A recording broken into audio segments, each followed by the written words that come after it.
Series pa rin po natin ay yung Honor God nga po. So bago po tayo dumiretso sa ating devotion ay manalangin po muna tayo. Sige, yuko po natin ang ating mga ulo. Ako namin makapangyarihan sa lahat. Muli po maraming salamat po Lord sa umaga na to Lord na gagamitin niyo po ako bilang instrumento niyo po upang idala ang inyong mabubuting balita po Lord. Lord, buksan niyo po ang aming puso at isipan Lord. Kung may nais po kayo parating sa amin Lord, ayun lamang po ang aming gagawin Lord. Lord, gamitin niyo po ako at bigyan niyo po ng sapat na kalakasan, wisdom, knowledge po Lord upang ma-deliver ko to ang inyong mabubuting balita sa umaga na to. Ito ang aming samtalangin sa pangalan ni Jesus. Amen. So ayun nga po, ang title po ng devotion natin ngayon ay An Offering of a Faithful Heart. So ano nga ba ibig sabihin ng An Offering of a Faithful Heart? Ibig sabihin nito ay hindi lang basta nagbibigay ka ng oras, talento, o pera o kayamanan, o ng inyong kayamanan kay Lord, kundi nagbibigay ka mula sa puso na tapat, buo, at handang sumunod. Kahit hindi madali, hindi ito tungkol sa pagiging perfecto, kundi sa pagiging consistent at surrendered sa Lord, sa kalooban ng Diyos. A faithful heart is a heart that chooses God. Kahit pagod na, kahit may problema, kahit hindi natin naiintindihan ang lahat. Ito yung puso na nagsasabing, Lord, kahit anong meron ako, maliit man o malaki, iyo pa rin.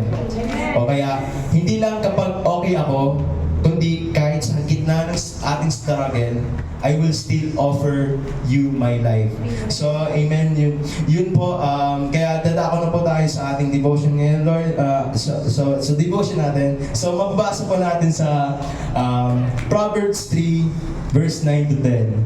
So, sinasabi po dito, honor the Lord with your wealth, with the first fruits of all your crops. So then po, then your barns will be filled to overflowing, and your vats will brim over with new wine.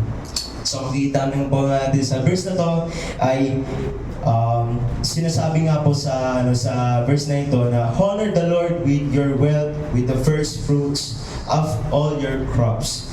Tinuturo ng talatang ito na ang tunay ng paggalang sa Diyos ay makikita sa kung ano ang ibinibigay natin sa Kanya at kailan natin ito ibinibigay.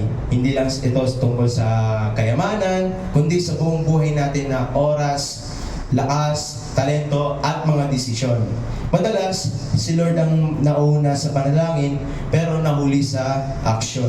Kapag busy, pagod, o may ibang priorities, siya ang unang magtanggal sa ating priorities, di ba? O kaya sa ating schedule. Pero kung talagang siya ang nauna sa puso natin, dapat siya rin yung mauna sa ating oras, diba? Desisyon at resources. So, ibig sabihin ng first fruits, kung hindi natin maintindihan, ito ay nagsisimbolo ng pinakamainam, hindi natitira. Kaya kung gusto talaga nating i-honor ang Diyos, dapat ang unang bahagi ng buhay natin, hindi ang tira, ang inaalay natin sa Kanya. So, for next verse po, sinasabi po dito sa 1 Corinthians 10:31. So, whether you eat or drink or whatever you do it all for the glory of God. Amen. Sabi po dito sa 1 Corinthians 10:31, whatever you do, whether you eat or drink, do it all for the glory of God. So, sinasabi nga, ang pagpapangaral sa Diyos ay hindi lang para sa loob ng church or kapag may spiritual event. Ang sabi sa talata, kahit sa simpleng ginagawa natin, sa pagkain, pag-aaral, pagtatrabaho, pakipag-usap, dapat layunin natin ay yung pag-glorify siya, di ba? Ibig sabihin, sa lahat ng aspeto ng buhay natin, meron tayong pagkakataon na ipakita kung sino si Lord sa ating buhay. Through our actions, choices, and even how we treat others.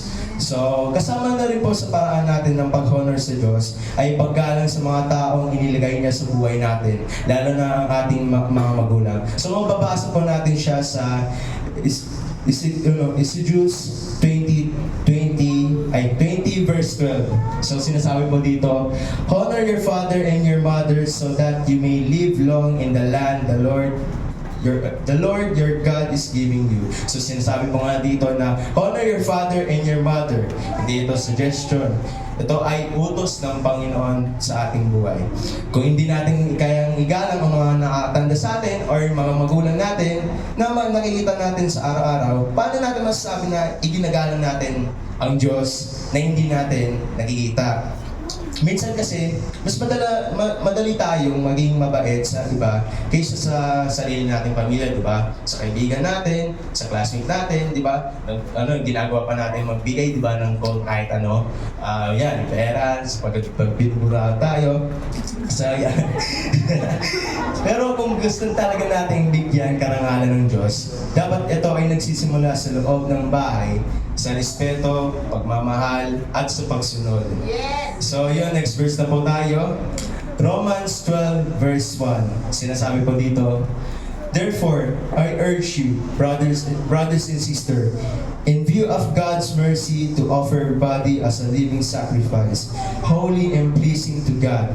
This is your true and proper worship. Sinasabi po nga dito na offer your body as a living sacrifice, holy and pleasing to God. This is your true and proper worship.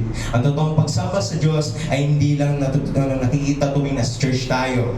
Ito ay makikita sa kung paano tayo nabubuhay araw-araw. Sa desisyong piliin ang tama, kahit mahirap, sa pagtanggi sa kasalanan, kahit walang nakikita, at sa pagsunod sa Diyos, kahit hindi natin lubos na maunawaan ang lahat.